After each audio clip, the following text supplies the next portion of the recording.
Hello friends, എല്ലാവർക്കും Shruthi's learning സ്ക്വയറിലേക്ക് സ്വാഗതം. നമ്മൾ ഇന്ന് പഠിക്കാൻ പോകുന്നത് പത്മ അവാർഡ്സിനെ കുറിച്ചാണ്. അപ്പോൾ നിങ്ങൾക്ക് എല്ലാവർക്കും അറിയാവുന്ന പോലെ പത്മ അവാർഡ്സ് മെയിൻ ആയിട്ട് ഏതൊക്കെയാണ്? പത്മവിഭൂഷൺ ഉണ്ട്, പത്മഭൂഷൺ ഉണ്ട്, അതുപോലെ തന്നെ പത്മശ്രീ ഉണ്ട്. അപ്പോൾ ഇപ്രാവശ്യം പത്മവിഭൂഷൺ കിട്ടിയിട്ടുള്ളത് 4 പേർക്കാണ്, പത്മഭൂഷൺ കിട്ടിയിട്ടുള്ളത് 17 പേർക്കും, അതുപോലെ തന്നെ പത്മശ്രീ കിട്ടിയിട്ടുള്ളത് 107 ആൾക്കാർക്കാണ് കേട്ടോ. അപ്പോൾ നമ്മൾ ഇന്നത്തെ ക്ലാസ്സിൽ ഈ കിട്ടിയിട്ടുള്ള ആൾക്കാരുടെ പേരുകളൊക്കെ നമ്മൾ ചെറിയ കണക്ഷൻസും കോഡ്സ് ഒക്കെ കൊടുത്തിട്ട് പഠിക്കാൻ പോവാണ്. അപ്പോൾ എല്ലാവരും ശ്രദ്ധിച്ചിരിക്കണം. അപ്പോൾ 107 ആൾക്കാരുള്ള പത്മശ്രീയിലത്തെ എല്ലാവരെയും നമ്മൾ പഠിക്കില്ല, അതിൽ ഇമ്പോർട്ടൻ്റ് ആയിട്ടുള്ള ആൾക്കാരെ മാത്രം നമ്മളിന്ന് പഠിക്കുള്ളൂ കേട്ടോ. അപ്പോൾ എല്ലാവരും ക്ലാസ് മുഴുവനും കാണാൻ ശ്രമിക്കുക. ആദ്യം തന്നെ നമുക്ക് പത്മവിഭൂഷൺ കിട്ടിയിട്ടുള്ള ആൾക്കാരെ നോക്കാം. അപ്പോൾ ഞാൻ കോഡ്സും കാര്യങ്ങളൊക്കെ ആയിട്ട് കണക്ട് ചെയ്ത് പറഞ്ഞുതരാം. ആദ്യം തന്നെ ഞാൻ ആൾക്കാരുടെ പേരൊക്കെ ഒന്ന് വായിക്കാം. ആരൊക്കെയാണ്? കല്യാൺ സിംഗ്, രാധേശ്യാം കെംക, ജനറൽ ബിപിൻ റാവത്ത്, അതുപോലെ തന്നെ പ്രഭാത്ര. ഓക്കെ, അപ്പോൾ ഈ 4 ആൾക്കാരെ നമുക്ക് ചെറിയൊരു കണക്ഷൻ കൊടുത്തിട്ട് പഠിക്കാം. അപ്പോൾ അതിനു മുമ്പ് പത്മവിഭൂഷണുമായിട്ട് നമുക്കൊരു കണക്ഷൻ കൊടുക്കണം അല്ലേ. അപ്പോൾ വിഭൂഷൺ എന്ന് പറയുമ്പോൾ നമുക്ക് വി ആയിട്ട് കണക്ഷൻ കൊടുക്കാമല്ലോ. വി എന്ന് പറയുമ്പോൾ വിവാഹമായിട്ട് നമുക്കൊരു കണക്ഷൻ കൊടുക്കാം കേട്ടോ. അപ്പോൾ വിവാഹം എന്ന് പറയുമ്പോൾ നമുക്ക് കല്യാണമായിട്ടൊക്കെ ആലോചിക്കാമല്ലോ. അപ്പോൾ നമ്മുടെ പത്മവിഭൂഷണമായിട്ട് കണക്ട് ചെയ്തുകൂടെ? അപ്പോൾ കല്യാൺ സിംഗ് നമ്മൾ പഠിച്ചു. ഇനി ഞാൻ പറഞ്ഞ ശ്രദ്ധിച്ച് കേൾക്കണേ. അപ്പോൾ കല്യാണത്തിൻ്റെ അന്ന് രാധയ്ക്ക് ഭയങ്കര ദേഷ്യം വന്നു എന്ന് ആലോചിക്കുക. രാധേശ്യാം കേട്ടോ. അപ്പോൾ കല്യാണത്തിൻ്റെ അന്ന് രാധയ്ക്ക് ഭയങ്കരമായിട്ട് ദേഷ്യം വന്നു. എന്താ കാര്യം എന്ന് വെച്ചിട്ടുണ്ടെങ്കിൽ സാരിയിൽ അത്രമാത്രം പിന്നായിരുന്നു. അപ്പോൾ നമുക്ക് എല്ലാവർക്കും അറിയായിരിക്കും, ഈ കല്യാണ സാരിയൊക്കെ ചുറ്റി കഴിയുമ്പോൾ അത്രമാത്രം പിന്നു കുത്തണം. അങ്ങനെ ഒന്ന് ഓർത്ത് വെച്ചേക്കുക. അപ്പോൾ കല്യാണത്തിൻ്റെ അന്ന് രാധയ്ക്ക് ഭയങ്കരമായിട്ട് ദേഷ്യം വന്നു, കാരണം സാരിയിൽ അത്രമാത്രം പിന്നായിരുന്നു. അപ്പോൾ ഈ 4 ആൾക്കാരെ കിട്ടിയെന്ന് തന്നെ ഞാൻ വിശ്വസിക്കുകയാണ്. കല്യാൺ സിംഗ്, രാധേശ്യാം, ജനറൽ ബിപിൻ റാവത്ത്, പ്രഭ അത്രേ. ഇനി ഇവരുമായിട്ട് ബന്ധപ്പെട്ടിട്ടുള്ള മേഖലകൾ നമുക്ക് നോക്കാം. ഓക്കെ, ഏതൊക്കെയാണ്? കല്യാൺ സിംഗിന് പബ്ലിക് അഫയേഴ്സ് ആണ് കേട്ടോ. അപ്പോൾ നമുക്ക് കല്യാണവും പബ്ലിക്കും ആയിട്ടൊക്കെ ഒന്ന് കണക്ട് ചെയ്യാമല്ലോ. കല്യാണത്തിന് നമ്മൾ പബ്ലിക് ആൾക്കാരെയൊക്കെ വിളിക്കും എന്നുള്ള രീതിയിലൊക്കെ കണക്ട് ചെയ്യാമല്ലോ. അപ്പോൾ കല്യാൺ സിംഗ് പബ്ലിക് അഫയേഴ്സ്. അതുപോലെ തന്നെ രാധേശ്യാമിന് കിട്ടിയിട്ടുള്ള ലിറ്ററേച്ചറാണ്. രാധേശ്യാം എന്ന് പറഞ്ഞാൽ നമുക്ക് രാധയ്ക്ക് ദേഷ്യം എന്നുള്ള രീതിയിൽ തന്നെ എടുക്കാം കേട്ടോ. അപ്പോൾ ഈ ദേഷ്യം വരുന്ന എപ്പോഴാണ്? ഈ ലിറ്ററേച്ചറൊക്കെ ഒരുപാട് വായിച്ചു കഴിയുമ്പോൾ കുറേ പഠിക്കാനില്ലേ. അപ്പോൾ നമുക്ക് ദേഷ്യം വന്നു എന്നുള്ള രീതിയിൽ എടുക്കാം. രാധയ്ക്ക് ദേഷ്യം വന്നേ ലിറ്ററേച്ചർ. പിന്നെയുള്ളത് ബിപിൻ റാവത്ത്. ബിപിൻ റാവത്ത് നിങ്ങൾക്ക് എല്ലാവർക്കും അറിയായിരിക്കും, പ്രത്യേകിച്ച് എക്സ്പ്ലനേഷൻ്റെ ആവശ്യമൊന്നുമില്ല. ചീഫ് ഓഫ് ഡിഫൻസ് സ്റ്റാഫായിരുന്നു. അടുത്ത് നോക്കാം പ്രഭ അത്രേ. അപ്പോൾ അത്രേ എന്ന് പറയുമ്പോൾ തന്നെ നമുക്ക് ആർട്ടുമായിട്ട് കണക്ട് ചെയ്യാമല്ലോ. അത്രേ ആർട്ട് ഒരേപോലെയൊക്കെ അല്ലേ ഇരിക്കണേ. അപ്പം ഒന്ന് ഓർത്ത് വയ്ക്കുക കേട്ടോ. അപ്പോൾ ഈ 3 പേർക്കും മരണാന്തരമാണ് അവാർഡ്സ് കിട്ടിയിട്ടില്ല. അതേപോലെ തന്നെ ഈ 3 പേരും UP-കാരാണെന്നുള്ളത് ആലോചിക്കുക. അപ്പോൾ ഈ 3 പേരും മരിച്ചതാണല്ലോ. അപ്പോൾ മരിച്ചു കഴിയുമ്പോൾ നമ്മൾ മുകളിലേക്ക് പോയി, അപ്പിലേക്ക് പോയി എന്നുള്ള രീതിയിൽ ഈ 3 എണ്ണം ഒന്ന് കണക്ട് ചെയ്ത് വയ്ക്കുക കേട്ടോ. കിട്ടിയെന്ന് വിശ്വസിക്കുകയാണ്. പ്രഭ അത്രേ മാത്രം മഹാരാഷ്ട്രയാണെന്നുള്ളത് ഓർത്ത് വെച്ചേക്കുക. അടുത്ത് നമുക്ക് പത്മഭൂഷൺ അവാർഡ്സ് നോക്കാം. പത്മഭൂഷൺ കിട്ടിയിട്ടുള്ള 17 പേർക്ക് കിട്ടിയിട്ടുണ്ട്. അപ്പോൾ ഒറ്റയടിക്ക് തന്നെ ഞാൻ ഈ 17 ആൾക്കാരുടെ പേരുകൾ നിങ്ങളുടെ തലയിലേക്ക് കയറ്റുന്നില്ല. നമുക്ക് സ്പ്ലിറ്റ് ചെയ്ത് പഠിക്കാം കേട്ടോ. അപ്പോൾ ആദ്യം തന്നെ നമുക്ക് 3 പേരെ പഠിക്കാം. ആരൊക്കെയാ? സുന്ദരരാജൻ പിച്ചെ, അതുപോലെ തന്നെ സത്യനാഥ് എല്ല, റഷീദ് ഖാൻ. ഇനി പത്മഭൂഷൺ എന്ന് പറയുമ്പോൾ നമ്മൾ എങ്ങനെയാണ് കണക്ട് ചെയ്യുന്നത്? ഭൂഷണായിട്ട് നമുക്ക് കണക്ട് ചെയ്യണ്ടേ? അല്ലെങ്കിൽ എക്സാമിനൊക്കെ വേറെ ഏതെങ്കിലും പേര് ചോദിച്ചു കഴിഞ്ഞാൽ നമുക്ക് കൺഫ്യൂഷൻ വരില്ലേ? പത്മഭൂഷണാണോ ഭൂഷണാണോ അങ്ങനെയൊക്കെ ഡൗട്ട്സ് വരാൻ സാധ്യതയുണ്ട്. അപ്പോൾ നമുക്ക് ഭൂഷൺ എന്ന് പറയുമ്പോൾ ഭക്ഷണമായിട്ടൊന്ന് കണക്ട് ചെയ്യാം. ഓക്കെ, ഭക്ഷണം. ഇനി ഭക്ഷണത്തിൻ്റെ കാര്യം പറയുമ്പോൾ നമ്മളിങ്ങനെ പിച്ച വെച്ച് നടക്കുന്ന പ്രായം മുതൽ നമ്മൾ ഓരോന്നൊക്കെ ഇങ്ങനെ നടണം അല്ലേ. പിച്ച വെച്ച് നടക്കുന്ന പ്രായം മുതൽ നമ്മൾ നടുകയാണെങ്കിൽ നമുക്ക് ഭക്ഷണം കിട്ടും, ഖാന കിട്ടും എന്നുള്ള രീതിയിലൊക്കെ ഒന്ന് കണക്ട് ചെയ്ത് വെച്ചേക്കുക. അപ്പോൾ നമുക്ക് 3 പേരെ കിട്ടിയിട്ടോ. ആരൊക്കെയാണ്? സുന്ദരരാജൻ പിച്ചെ, സത്യനാരായണ നദല്ല, അതുപോലെ തന്നെ റഷീദ് ഖാൻ. കിട്ടിയെന്ന് തന്നെ പ്രതീക്ഷിക്കുകയാണ്. ഇനി നമുക്ക് അടുത്ത് നോക്കാം. ഇനി ഖാന അല്ലെങ്കിൽ ഫുഡ് എന്നൊക്കെ പറയുമ്പോൾ പിന്നെ നമ്മുടെ മൈൻഡിലേക്ക് എന്താ വരുന്നത്? നമ്മുടെ ഗുലാബ് ജാം ഓർമ്മ വരും അല്ലേ. ഗുലാബ് ജാം, അതുപോലെ തന്നെ മിഠായി, ഇതെല്ലാം ഭയങ്കര മധുരമുള്ള സാധനങ്ങളാണ്. അപ്പോൾ ഒരു ഗുലാബ് ജാമിലോ അല്ലെങ്കിൽ ഒരു മിഠായിലോ ഒക്കെ നമ്മൾ കഴിക്കൽ നിർത്തുമോ? ഇല്ല, നമുക്ക് തൃപ്തിയാവുന്നവരെ നമ്മളതിങ്ങനെ കഴിച്ചുകൊണ്ടിരിക്കും. അപ്പോൾ ഈ അടുത്ത 4 പേരുകൾ നമുക്ക് കിട്ടി. ഏതൊക്കെയാണ്? ഗുലാബ് നബി ആസാദ്, ഗുർമീത് ബാവ, അതുപോലെ തന്നെ മധുർ ജഫ്രി, അതേപോലെ തന്നെ വശിഷ്ഠ് ത്രിപാഠി. കിട്ടിയല്ലോ. അപ്പോൾ ഇത്രയും കിട്ടിയെന്ന് തന്നെ ഞാൻ വിശ്വസിക്കുകയാണ്. അപ്പോൾ നമ്മൾ ഈ ഗുലാബ് ജാമ് ഭയങ്കര മധുരമുള്ള മിഠായിയൊക്കെ നമ്മൾ തൃപ്തിയാവണ വരെ നമ്മൾ കഴിച്ചു. എന്നിട്ട് നമുക്കിങ്ങനെ ആകെ നമ്മളിങ്ങനെ കിറുങ്ങി അടിച്ച് ബുദ്ധൻ്റെ പോലെ അല്ലെങ്കിൽ മഹർഷിയുടെ പോലെയൊക്കെ ഇരുന്നു എന്നുള്ള രീതിയിൽ ഓർത്ത് വയ്ക്കുക കേട്ടോ. അപ്പോൾ നമുക്ക് ബുദ്ധദേവ് ഭട്ടാചാര്യം കിട്ടി, അതുപോലെ തന്നെ രാജീവ് മഹർഷിയും കിട്ടി.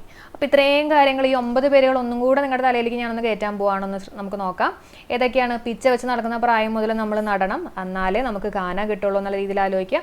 ഖാന അല്ലെങ്കിൽ ഫുഡ് എന്ന് പറയുമ്പോൾ നമുക്ക് എന്തൊക്കെ ആലോചിക്കാൻ പറ്റും? ഗുലാബ് ജാം, മിഠായി, മധുരമുള്ളതാണ്, തൃപ്തിയാവുന്നവരെ നമ്മൾ കഴിച്ചു എന്നുള്ള രീതിയിൽ നമുക്ക് അതും കിട്ടി. പിന്നെ തൃപ്തിയായിട്ട് കഴിച്ചു കഴിയുമ്പോൾ നമ്മൾ ആകെ ഇങ്ങനെ കിറങ്ങി അടിച്ച് ബുദ്ധൻ്റെ പോലെയോ അല്ലെങ്കിൽ മഹർഷിയുടെ പോലെയൊക്കെ ഇരുന്നു എന്നുള്ള രീതിയിൽ കണക്ട് ചെയ്യാം. അപ്പോൾ ഈ 9 എണ്ണം നമ്മൾ പഠിച്ചേ.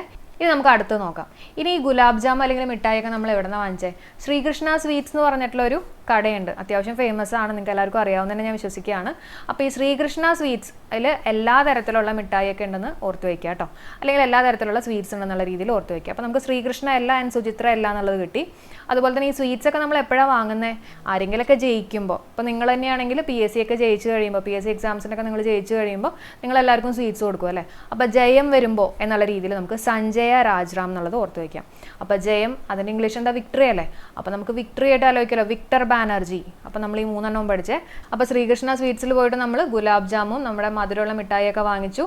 എന്തിനു വേണ്ടിയിട്ടാണ്? ജയിച്ചതുകൊണ്ടാണ്. അപ്പോൾ ജയ എന്നുള്ള രീതിയിൽ സഞ്ജയ രാജ്റാമും അതുപോലെ തന്നെ വിക്ടറി എന്നുള്ള രീതിയിൽ വിക്ടർ ബാനർജി നമ്മൾ പഠിച്ചു. ഓക്കെ, ഇനി ആരാ ജയിക്കുന്നത്? പ്രതിഭകളായിരിക്കും ജയിക്കുന്നത് അല്ലേ? അപ്പോൾ നമുക്ക് പ്രതിഭ റായ് എന്നുള്ള പേരും കിട്ടി. അതേപോലെ തന്നെ പ്രതിഭകൾക്ക് ജയിച്ചൊക്കെ കഴിയുമ്പോൾ ഭയങ്കര ഒരു സന്തോഷമായിരിക്കും, ഭയങ്കര ഒരു ആനന്ദമായിരിക്കും. അപ്പോൾ നമുക്ക് സച്ചിദാനന്ദൻ എന്നുള്ള പേരും കൂടെ കിട്ടി. അപ്പോൾ നമുക്ക് ഒന്നും കൂടെ മനസ്സിലേക്ക് കയറ്റാം. പിച്ച വെച്ച് നടക്കുന്ന പ്രായത്തിൽ നമ്മളിങ്ങനെ നടണം, എന്നാലേ നമുക്ക് ഗാന, നമ്മുടെ ഫുഡ് റെഡി ആവുള്ളൂ. അപ്പോൾ ഗാന എന്ന് പറയുമ്പോൾ നമുക്ക് എന്തൊക്കെയാണ് മനസ്സിലേക്ക് വരുന്നത്? ഗുലാബ് ജാമും നമ്മുടെ മിഠായിയും മധുരമുള്ളത് തൃപ്തിയാവുന്നവരെ നമ്മൾ കഴിച്ചു. പിന്നെ ബുദ്ധൻ്റെ പോലെ അല്ലെങ്കിൽ മഹർഷിയുടെ പോലെയൊക്കെ നമ്മൾ ഇരുന്നു. പിന്നെ എവിടെ നിന്ന് അത് വാങ്ങിച്ചതെന്നുള്ളതാണ് നമ്മുടെ അടുത്ത ടോപ്പിക് കേട്ടോ. ഏതൊക്കെയാണ്? ശ്രീകൃഷ്ണ സ്വീറ്റ്സിൽ നിന്നാണ് വാങ്ങിച്ചത്. അപ്പോൾ എപ്പോഴാണ് വാങ്ങുന്നത്? ജയം അല്ലെങ്കിൽ വിക്ടറി വരുമ്പോൾ എന്നുള്ളത് ഓർത്ത് വയ്ക്കുക. അതുപോലെ തന്നെ പ്രതിഭകൾക്കാണ് ജയം വിക്ടറിയൊക്കെ കിട്ടണേ എന്നുള്ള രീതിയിൽ ആലോചിക്കുക. അവസാനം നമ്മൾ ഭയങ്കര ആനന്ദമായി. അപ്പോൾ നമുക്ക് സ്വാമി സച്ചിദാനന്ദൻ എന്നുള്ളത് കിട്ടും. അപ്പോൾ 14 പേരുകൾ നമ്മൾ പഠിച്ചു. അപ്പോൾ പഠിക്കുമ്പോൾ ഞാനിപ്പോൾ ഇത് നിങ്ങൾക്ക് പത്മവിഭൂഷണും ഭൂഷണമായിട്ടൊക്കെ മാറിപ്പോവാതിരിക്കാൻ വേണ്ടിയിട്ടാണ് ഈ പേരുകളൊക്കെ പറയുന്നത് കേട്ടോ. അപ്പോൾ നിങ്ങൾ പഠിക്കുമ്പോൾ ഇത് വായിച്ച് തന്നെ പഠിക്കുക. എന്നിട്ട് അവസാനം തെറ്റി പോവാതിരിക്കാൻ വേണ്ടിയിട്ട് മാത്രം നിങ്ങൾ ഈ കോഴ്സുകൾ യൂസ് ചെയ്യുക. അപ്പോൾ നമ്മൾ നേരത്തെ പറഞ്ഞ പോലെ നമ്മുടെ ഗുലാബ് ജാമും മിഠായും മധുരമുള്ള മിഠായിയൊക്കെ നമ്മൾ തൃപ്തിയാവുന്നവരെ കഴിച്ചിരിക്കുകയാണല്ലോ. എന്നിട്ട് അങ്ങനെ ഇരുന്നാൽ മതിയോ? പോരാ. നമ്മൾ എന്ത് ചെയ്യണം? നമ്മൾ നല്ല രീതിയിൽ എക്സസൈസ് ചെയ്യണം അല്ലേ? അപ്പോൾ നമ്മൾ നടക്കണം എന്നുള്ള രീതിയിൽ ആലോചിക്കാം. നടരാജൻ ചന്ദ്രശേഖരൻ എന്നുള്ള പേര് നമുക്കപ്പോൾ ഓർമ്മയിൽ കിട്ടും. വെറുതെ കുറച്ചു ദൂരം നടന്നാൽ പോരാ, നമ്മൾ പൂനെ വരെ നടക്കണം. അപ്പോൾ നമുക്ക് സിറിസ് പൂനവാല എന്നുള്ള പേര് അവിടെ ഓർക്കാൻ പറ്റും. അപ്പോൾ പൂനെ വരെ നടക്കുന്ന സമയത്ത് നമുക്ക് എന്തായാലും ദാഹിക്കും. അപ്പോൾ നമ്മുടെ കയ്യിൽ ഒരു ജാറ് വേണം. ഓക്കെ, അപ്പോൾ ദേവേന്ദ്ര ജജാരിയ എന്നുള്ള പേര് നമുക്കവിടെ ഓർക്കാൻ പറ്റും. അപ്പോൾ ഈ 17 പേർക്കാണ് പത്മഭൂഷൺ അവാർഡ് കിട്ടിയിട്ടുള്ളത്. അപ്പോൾ നമ്മൾ ഈ 17 ആൾക്കാരുടെ പേരുകൾ പഠിച്ചു. അപ്പോൾ നിങ്ങൾ വീണ്ടും ഒരു പ്രാവശ്യം കൂടെ പറ്റുമെങ്കിൽ ഈ കാര്യങ്ങളൊക്കെ ഒന്നും കൂടെ ഒന്ന് കേൾക്കുക. അതേപോലെ തന്നെ ഈ പേരുകളൊക്കെ നിങ്ങൾ വായിച്ച് ഒന്നും കൂടെ ഒന്ന് ഫെമിലിയർ ആക്കി വെക്കുക കേട്ടോ. അതേപോലെ തന്നെ ഇമ്പോർട്ടൻ്റ് ആയിട്ടുള്ള ഒരു പോയിന്റും കൂടി ഉണ്ട്. ബുദ്ധദേവ് ഭട്ടാചാര്യ പത്മഭൂഷൺ നിരസിച്ചു എന്നുള്ളതാണ്. അപ്പോൾ ബുദ്ധദേവ് ഭട്ടാചാര്യ വെസ്റ്റ് ബംഗാളിൻ്റെ ഫോമർ മുഖ്യമന്ത്രി ആയിരുന്നു എന്നുള്ളതും കൂടെ ഒന്ന് ഓർത്ത് വെച്ചേക്കാം കേട്ടോ. അപ്പോൾ ഇത് ഇമ്പോർട്ടൻ്റ് ആയിട്ടുള്ള ഒരു പോയിന്റാണ്, ഓർത്തേക്കണം. പിന്നെ അടുത്ത് നമുക്ക് പത്മശ്രീ നേടിയിട്ടുള്ള മലയാളികൾ ആരൊക്കെയാൻ നോക്കാം. 4 മലയാളികളാണ് ഉള്ളത് കേട്ടോ. അപ്പോൾ ടോട്ടൽ പത്മശ്രീ കിട്ടിയിട്ടുള്ള 107 ആൾക്കാരുണ്ട്. അതിൽ 4 മലയാളികളാണ്. ആരൊക്കെയാ? ഡോക്ടർ ശോശാമ്മ അയ്യപ്പുണ്ട്, പി നാരായണ കുറുപ്പുണ്ട്, അതുപോലെ തന്നെ ശങ്കരനാരായണ മേനോൻ ചുണ്ടയിലുണ്ട്, KV റാബിയ. ഓക്കെ, അപ്പോൾ ഈ 4 പേരും വളരെ ഇമ്പോർട്ടൻ്റ് ആണ്. അപ്പോൾ ഇവരുടെ മേഖലയൊക്കെ ഞാൻ പറഞ്ഞുതരാം. അതിനു മുമ്പ് നമുക്ക് കോഡൊന്ന് വെച്ചിട്ട് ഇതൊക്കെ പഠിക്കാം. അപ്പം ഡോക്ടർ ശോശാമ്മ അയ്യപ്പ് എന്ന് പറയുമ്പോൾ നമുക്ക് ഹെൽപ്പ് എന്നുള്ള രീതിയിൽ എടുക്കാം. Okay, help. അപ്പോൾ നമ്മുടെ ഹെൽപ്പിനൊക്കെ വേണ്ടിയിട്ട് അയ്യപ്പ്, ഹെൽപ്പ് അങ്ങനെ കേട്ടോ. അപ്പോൾ നമ്മൾ ഈ ഹെൽപ്പിനൊക്കെ വേണ്ടിയിട്ട് ദൈവത്തിനല്ലേ വിളിക്കുന്നത്. അപ്പോൾ നമുക്ക് നാരായണനുമായിട്ട് കണക്ട് ചെയ്യാമല്ലോ. അപ്പോൾ നമ്മൾ പി നാരായണ കുറുപ്പ് പഠിച്ചു കേട്ടോ. അതിൻ്റെ ഒപ്പം തന്നെ വേറൊരു നാരായണൻ കൂടിയുണ്ട്, ശങ്കരനാരായണ മേനോൻ ചുണ്ടയിൽ. അപ്പോൾ ഹെൽപ്പിന് വേണ്ടിയിട്ട് നമ്മൾ ദൈവങ്ങളെയാണ് വിളിക്കുന്നത്. അപ്പോൾ ഹെൽപ്പ് എന്ന് പറയുമ്പോൾ അയ്യപ്പ് കിട്ടി, 2 നാരായണന്മാരെ നമുക്ക് കിട്ടി, പി നാരായണ കുറുപ്പ് അതുപോലെ തന്നെ ശങ്കരനാരായണ മേനോൻ ചുണ്ടയിൽ നമ്മൾ പഠിച്ചു. അതുപോലെ തന്നെ ദൈവം എന്ന് പറയുമ്പോൾ നമ്മൾ ഈ റബ്ബെ എന്നൊക്കെ പറയില്ലേ, അപ്പോൾ നമുക്കങ്ങനെ റാബിയ എന്നുള്ള പേരും കൂടെ ഓർത്തെടുക്കാം, KV റാബിയ. അപ്പോൾ ഇതിനകത്ത് ഇത്രയേ ഉള്ളൂ. എന്താ? ഹെൽപ്പിന് വേണ്ടിയിട്ട് 3 ദൈവങ്ങളുടെ പേരൊന്ന് ഓർത്ത് വയ്ക്കുക. ഓക്കെ, അപ്പോൾ അയ്യപ്പ് എന്നുള്ളത് കിട്ടി, ഡോക്ടർ ശോശാമ്മ അയ്യപ്പ്, പി നാരായണ കുറുപ്പ്, ശങ്കരനാരായണ മേനോൻ ചുണ്ടയിൽ, അതുപോലെ തന്നെ KV റാബിയ എന്നുള്ളത് നമുക്ക് കിട്ടി. അപ്പോൾ ദൈവം എന്ന് പറഞ്ഞാൽ ഐശ്വര്യമാണല്ലോ. അപ്പോൾ നമുക്ക് ദൈവവും ശ്രീയുമായിട്ടൊക്കെ ഒന്ന് കണക്ട് ചെയ്യാം. ശ്രീ എന്ന് പറഞ്ഞാൽ ഐശ്വര്യമല്ലേ, അപ്പോൾ അങ്ങനെയായിട്ടൊന്ന് കണക്ട് ചെയ്യാം. അപ്പോൾ ഈ 4 എണ്ണം നമ്മൾ പഠിച്ചു. ഇനി ഇവരുടെ മേഖലകൾ നമുക്ക് ജസ്റ്റ് ഒന്ന് നോക്കാം. ഡോക്ടർ ശോശാമ്മ അയ്യപ്പ് എന്ന് പറയുമ്പോൾ വെച്ചൂർ പശുക്കളുടെ സംരക്ഷണവുമായി ബന്ധപ്പെട്ട പ്രവർത്തനങ്ങൾക്കാണ് അവർക്ക് ഈ അവാർഡ് കിട്ടിയിട്ടുള്ളത് കേട്ടോ. വെച്ചൂർ പശുക്കളുടെ സംരക്ഷണവുമായിട്ട് ബന്ധപ്പെട്ട പ്രവർത്തനങ്ങൾ. അപ്പോൾ പശുക്കളുടെ സംരക്ഷണത്തിനൊക്കെ വേണ്ടിയിട്ട് ഒരു ഹെൽപ്പ് വേണം. അങ്ങനെയൊക്കെ ആയിട്ടൊന്ന് വേണമെങ്കിൽ കണക്ട് ചെയ്യാം കേട്ടോ. അപ്പോൾ നിങ്ങൾ ഈ മേഖലകൾ തീർച്ചയായിട്ടും നിങ്ങൾ പഠിക്കണം, ഇമ്പോർട്ടൻ്റ് ആണ്. അതുപോലെ തന്നെ പി നാരായണ കുറുപ്പ് കവിയും നിരൂപകനുമാണ്. അപ്പോൾ നമുക്ക് ജസ്റ്റ് ഇങ്ങനെ ഒന്ന് ആലോചിക്കാം. അതായത് ഈ കവികളൊക്കെ അല്ലേ ഇങ്ങനെ കുറിപ്പൊക്കെ എഴുതിയിടുക. അപ്പോൾ അങ്ങനെ നമുക്ക് കുറിപ്പുമായിട്ടൊക്കെ ഒന്ന് വേണമെങ്കിൽ കണക്ട് ചെയ്ത് വയ്ക്കാം. അടുത്തത് ശങ്കരനാരായണ മേനോൻ ചുണ്ടയിലാണ്. ഉണ്ണി ഗുരുക്കൾ അതുപോലെ തന്നെ കളരി ഗുരുക്കൾ എന്നൊക്കെ പ്രശസ്തനാണ്. കായിക രംഗത്ത് കുറേ സംഭാവനകളും പുരസ്കാരങ്ങളൊക്കെ അദ്ദേഹത്തിന് ലഭിച്ചിട്ടുണ്ട്. അപ്പം ജസ്റ്റ് നമുക്കിങ്ങനെ ആലോചിക്കാം. ഈ കളരി ഗുരുക്കൾ എന്നൊക്കെ പറയുമ്പോൾ കളരി ചുണ്ടിലൊക്കെ ഇടി കിട്ടി എന്നുള്ള രീതിയിലൊക്കെ നമുക്ക് വേണമെങ്കിൽ കണക്ട് ചെയ്യാം കേട്ടോ. ശങ്കരനാരായണ മേനോൻ ചുണ്ടയിൽ. അടുത്തത് KV റാബിയ. ശാരീരിക വെല്ലുവിളികളൊക്കെ നേരിട്ടിട്ടുള്ള സാമൂഹിക പ്രവർത്തകയാണ് KB റാബിയ എന്ന് പറയുന്നത് കേട്ടോ. അപ്പോൾ അതൊക്കെ ഒന്ന് ഓർത്ത് വെച്ചേക്ക്. ഈ 4 പേരുടെ മേഖലകളും 4 പേരുകളും പത്മശ്രീയുമായിട്ട് നമ്മൾ കണക്ട് ചെയ്തു. അപ്പോൾ പത്മശ്രീ ലഭിച്ചിട്ടുള്ള മലയാളികളൊക്കെ നമ്മൾ പഠിച്ചു. ഇനി നമുക്ക് ഇമ്പോർട്ടൻ്റ് ആയിട്ടുള്ള കുറച്ച് ആൾക്കാരും കൂടെ ഒന്ന് വേഗം പഠിക്കാം പത്മശ്രീ ലഭിച്ചിട്ടുള്ളത് കേട്ടോ. ആരൊക്കെ? നീരജ് ചോപ്ര, നിങ്ങൾക്ക് എല്ലാവർക്കും അറിയായിരിക്കും, നമ്മുടെ ഇന്ത്യയുടെ അഭിമാനമായിട്ടുള്ള നീരജ് ചോപ്ര. ജാവലിൻ ത്രോ അല്ലേ, ഒളിമ്പിക്സിൽ സ്വർണ്ണ മെഡൽ കിട്ടിയിട്ടുള്ളതാണ് നീരജ് ചോപ്ര. ജാവലിൻ ത്രോ ആണ് ഇവന്റ്. പിന്നെ ആരാ? സുമിത് ആൻറ്റിലിന് ജാവലിൻ ത്രോ തന്നെയാണ്. അപ്പോൾ രണ്ടുപേർക്കും ജാവലിൻ ത്രോ തന്നെ കേട്ടോ, ഓർത്ത് വയ്ക്കണേ.